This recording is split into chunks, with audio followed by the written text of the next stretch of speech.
First, a surprise top-level visit by the North Koreans to the south, raising some hope of a reboot in the strained ties. But then, just days later, the navies exchanged fire near the disputed border. When will the relations start getting on a more even keel, and just how serious are the two Koreas about reunification?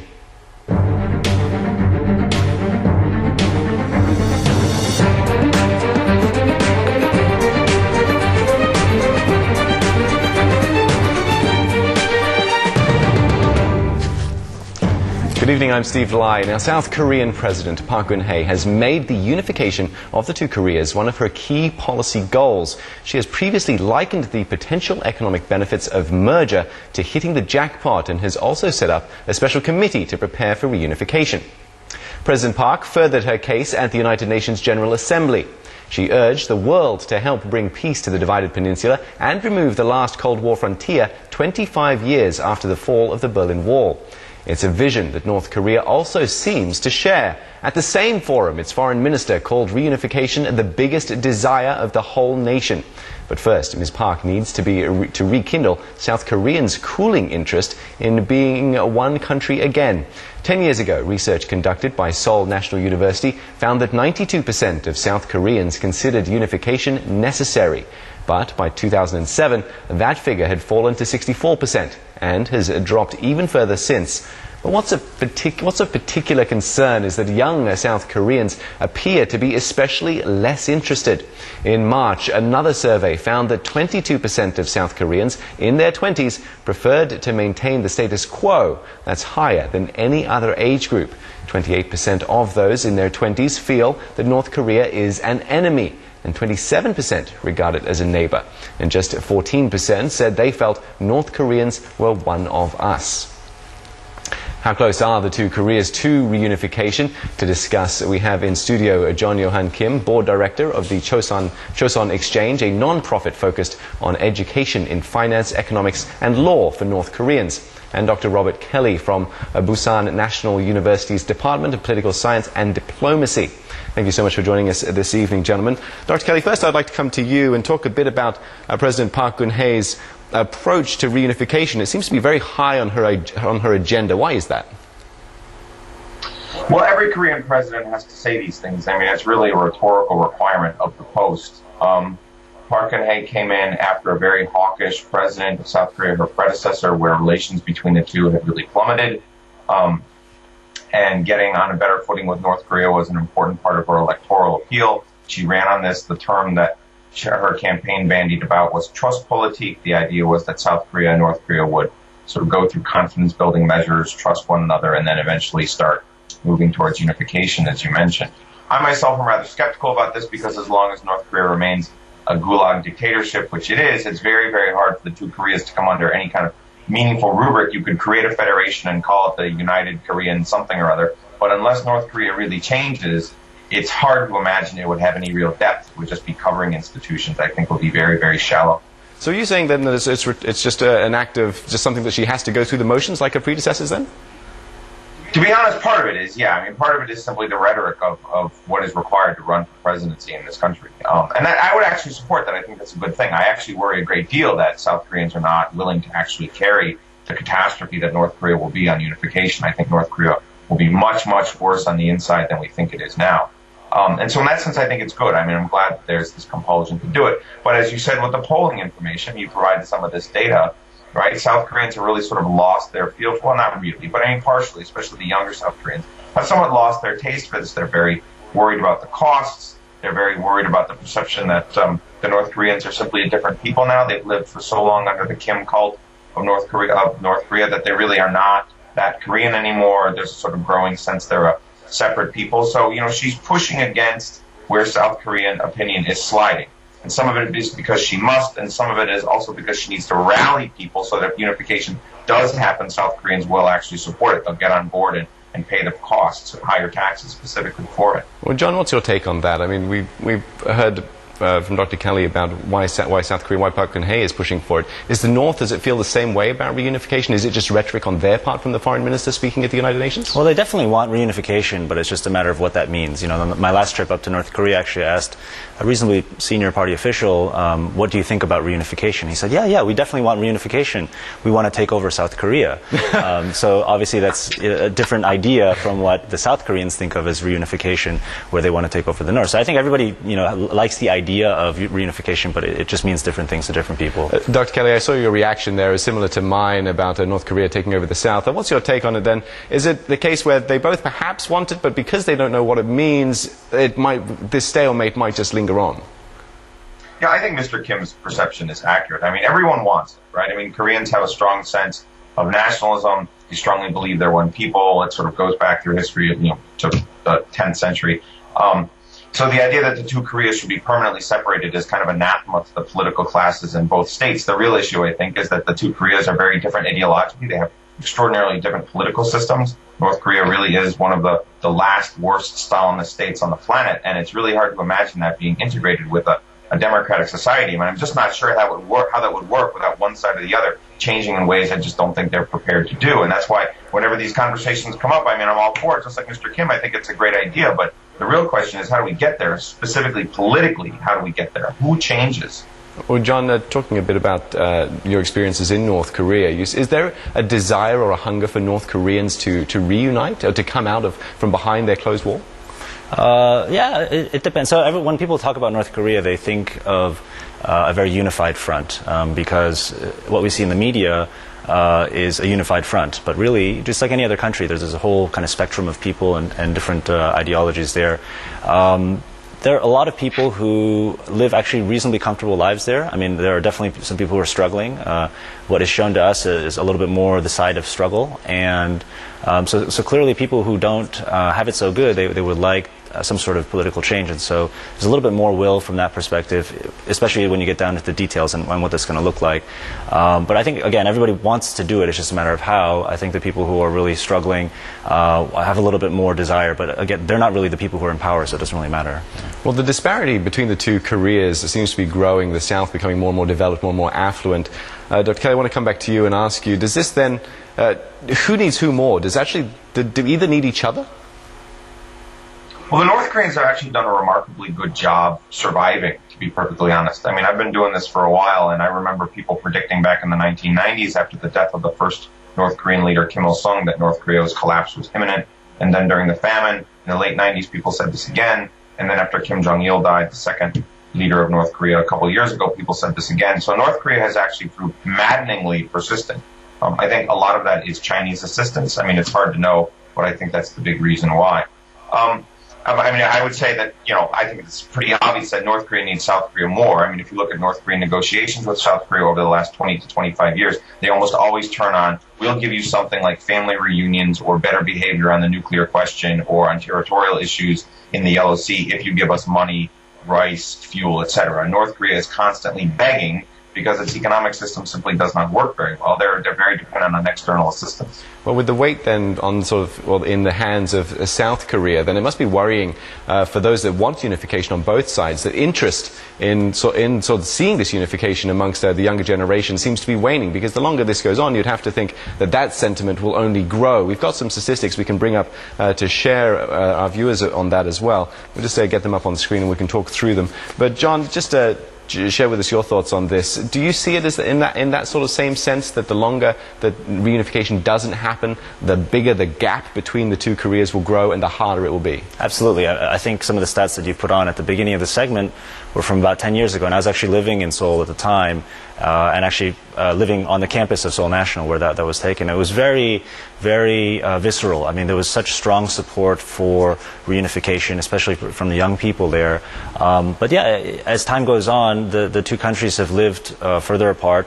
The family reunions that you see on TV, I mean, the people who are actually reunifying are older and older, and now the people in their 20s, they don't really have much of a memory of family members of theirs or even their parents. A lot of these people that are in their 20s now, their parents were actually the first people in Korea who were born after the war.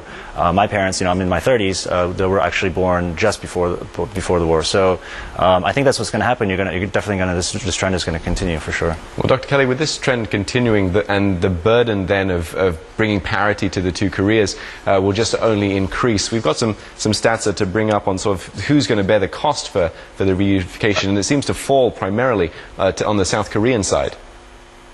Sure, definitely. I mean, that goes without saying, right? I mean, South Korea's economy, its GDP, I think, is something like 26 times North Korea's GDP. Per capita GDP in South Korea is substantially higher. Koreans are healthier, they're fitter, they eat better, they're better educated. They're much more prepared for the modern white-collar service and information economy of the global economy we live in. North Koreans are not prepared for that at all. The North Korean military has an extraordinarily large and predatory role in the North Korean economy. North Korea is primarily a sort of extractive state, that is to say that it sells resources primarily to the Chinese, as well as engaging in a great deal of theft and fraud and methamphetamine sales and things like that. So North Korea is really not prepared at all to join the global economy, and that's going to be the big question when unification comes. I mean, how are we going to sort of ease North Korea into it? And you hear all these sort of ideas about North Korea going through like this limbo state for a couple of years, where they're kind of eased into it. Unification doesn't happen quite so quickly like it did with East Germany. I don't know if that's actually feasible. I have the feeling that North Korea falls apart, South Korea is going to have to catch the pieces, and it's going to be a real mess. My concern is you're going to have big refugee flows from the north into the south. I don't see much willingness or much preparation at all in the north for exposure to the global economy. It will be very costly. So let's talk a bit about then, I mean, you're painting quite a dire picture of how it could sort of play out, but to get to that point, for there to be this sort of breaking down the barriers between the South Koreas, where do you see sort of the different scenarios playing out where that could happen?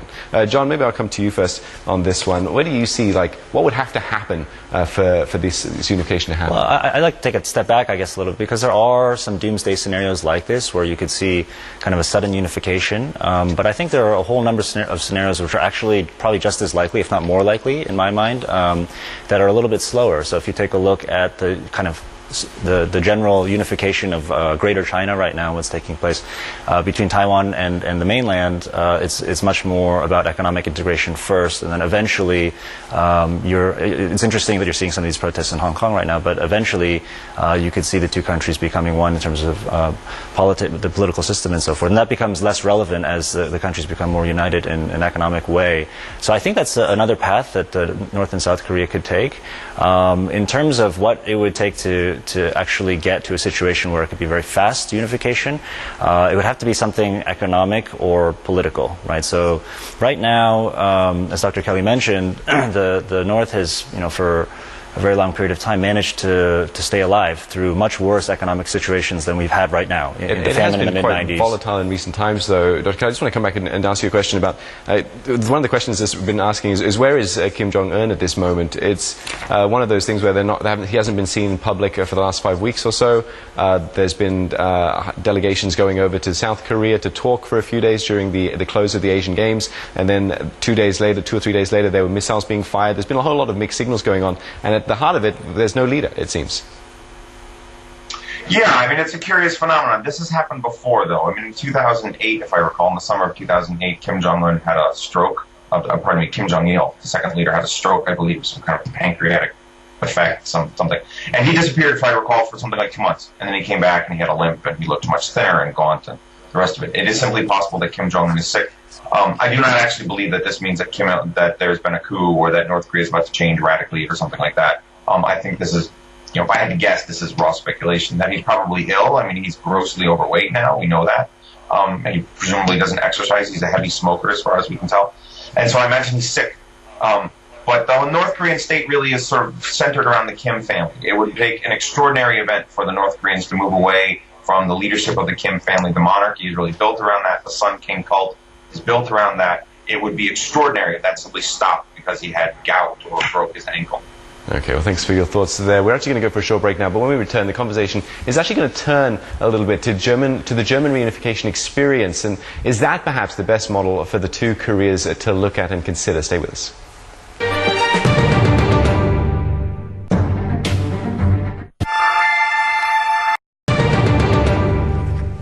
Welcome back. Now, Germany is marking the 25th anniversary of the fall of the Berlin Wall on the 9th of November, and South Korean President Park Geun-hye says the once divided Germany is the model for Korea reunification. South Korea and Germany have already set up an advisory panel to pass on the lessons Germany has learned since 1990, but are the hurdles much higher for the two Koreas? Still with me is John Johan Kim, Board Director of the Chosun Exchange, a non-profit focused on education in finance, economics and law for North Koreans, and Dr. Robert Kelly from Busan National University's Department of Political Science and Diplomacy. Joining us also for this part of the chat is from Berlin, Alexander Fenning. He's with the Institute of Korean Studies at the Freie Universität Berlin.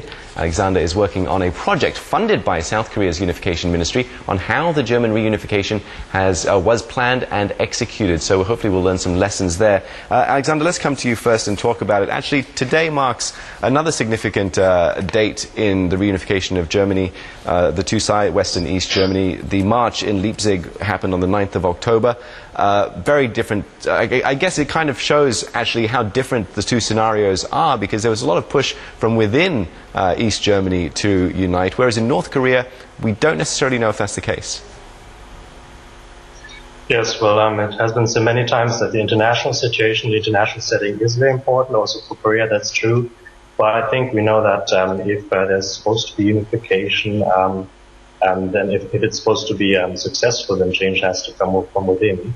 And there you have a lot of differences. If you think about the new East German leadership, the democratic East German leadership, they came from the churches, and they had leadership experience within the churches, and we don't have that in North Korea. And then, as you said, you had huge demonstrations in East Germany. People were scared, but they went to the streets. And the security forces were fighting back to some extent.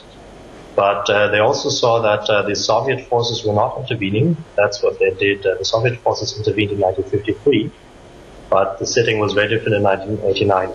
So when South Korea's President Park Geun-hye says that there are similarities to be learned with the Germany experience, what is she referring to? What similarities are there? Well, I think on the outset you can say, of course, on the one side there's a socialist country, on the other side there's a democratic country. Both countries are obviously divided. They share the same language, they have the same history. But I think there are huge differences culture-wise and population-wise. North Korea is much poorer than East Germany was. And of course in Korea, unfortunately, you had a horrible war, which we didn't have in Germany. So I guess in many instances it was easier. German unification was easier than Korean unification will be. But I do want to add that there's some differences which might also help. I'm not quite sure about that. As you know, we had 4 allied powers in Germany. We were not sovereign countries. So that's different in Korea.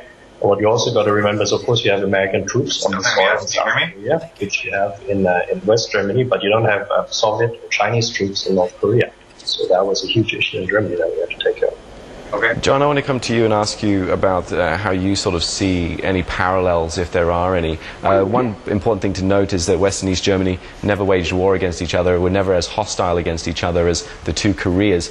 Do you see it as Park Geun-hye, as President Park Geun-hye says it, as there is a similarity, or is it more a symbolic thing when she's talking about it in those terms? There are definitely similarities, and I think Alexander made some very good points. I think the fact that they haven't waged war is certainly an interesting one. As we were discussing before, the length of time from the point where they used to be unified is also a really interesting one. He touched a little bit on the economic divide, and Dr. Kelly mentioned that it's 26 times the GDP per capita, which is actually about 7 times the difference in GDP per capita of East and West Germany when they unified. Right? So if you think that that was really a toll on West Germany, you can imagine that it's going to be so much more difficult for South Korea to go through a unification. Dr. Kelly, I want to come to you and get you in on this, on your thoughts on sort of the Germany model as an example for Korea to follow. Do you think it's something that can be looked to and learned from?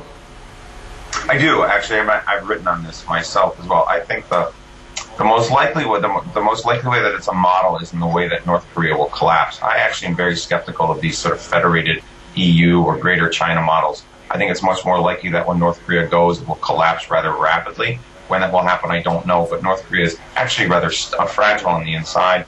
Pyongyang is very isolated from the provinces around it. And when it goes, it's probably going to unravel very quickly, and there will be a huge upsurge of nationalism in the two Koreas, and there will be this sprint towards unification, just as there was in Germany. When the wall opened, it was only 11 months before the East German, the GDR, disappeared. And now I imagine that, I think, is the real model here, right? East Germany fell apart really, really rapidly, and it was in much better condition than North Korea. And this is what I worry about. When North Korea goes, it's going to fall apart very fast, and the South is going to be expected to pick up the pieces. The whole international community is going to say, you guys have to figure it out. The West Germans were ready to do that. I don't think the South Koreans are. That's my big fear. Well, where do you think, like, its neighbors or the neighbors of its surrounding area, like China, for example, that has backed North Korea for quite, in numerous different ways, do you not think they would have a role to play should such a thing occur?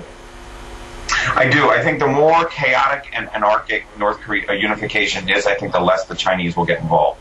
If North Korean unification is a sort of staged, Korean unification is this sort of staged, stepped process that people talk about a lot, then the Chinese will intervene a great deal and try to structure it. Specifically, they'll try to push U.S. forces out of South Korea. That's the big goal they want, is to get us out, the Americans, right? If North Korean unification turns out to be a horrible disaster, right? If it turns out to be like East Germany sort of sliding towards the West Bank, where you have sort of rogue generals running around, and the meth dealers of northern North Korea sort of doing whatever they want, the border falls apart, you have boat people and refugees, and all these scenarios are on the table. And I've seen this stuff, right? If that's what happens, the Chinese are going to say, oh my God, we don't want to be a part of this at all. You guys figure it out.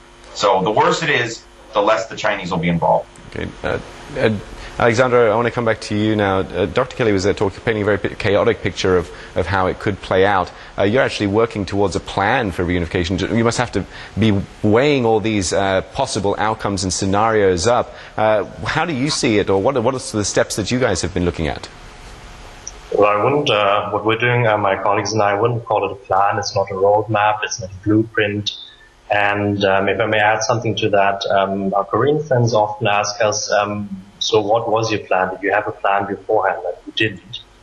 Because some observers in Korea might think that a lot of things in the German unification went very well, and Germans are very famous for planning things ahead. But that's not the way it happened. And I think that's actually one of the nice things, because if you think back, if you look at Erich Honecker, the East German leader, he went to West Germany in 1987 on a state visit, and that was very painful for the West German government. They said that it was necessary for rapprochement, and 2 years later he was gone. So really, as people were overtaken by the events, and every day 3,000 East Germans were leaving the country, and that's why you'd have to remember that also the East German government, and the democratic East German government, pushed for unification because they were bleeding dry. It was not only Helmut Kohl, was not only the West German government. And so what we can do is we can talk about, in my team, we can talk about very technical aspects. I think there the comparison might work. And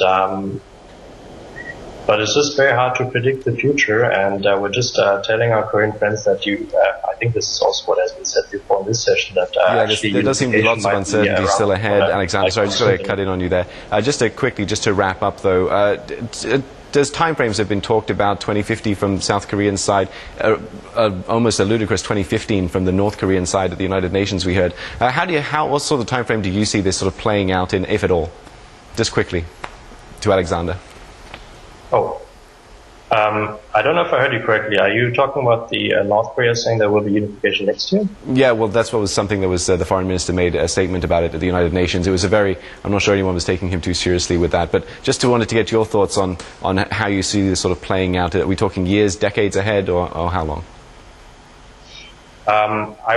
I would say decades, because I'm sorry to say that, but I think if you try to compare North Korea as it is now with East Germany, or with Germany was back then, you shouldn't compare it with Germany in 1989 or 1990. You should compare that with Germany in the 1960s. So there's a lot of talk in Korea about unification, but I think what you need first is normalization. You can have unification very quickly, but before that we had almost 2 decades of normalization. Okay, a long road ahead, I can see, Alexander. Sorry, I'm going to have to cut you off there. One last word from each of you, John and Dr. Kelly. Are we talking years or decades? It's definitely decades. Decades from John and Dr. Kelly? Yeah, the key issue is Chinese support. When China pulls the plug, it's over. Okay, a long road ahead. Okay, thank you very much, gentlemen, for coming in and joining with us. That's it for the show. Friday on Between the Lines, the Philippines remains the only country outside the Vatican with no divorce law. A controversial bill working through Parliament may end that distinction, pitting women's rights against family and religious tradition.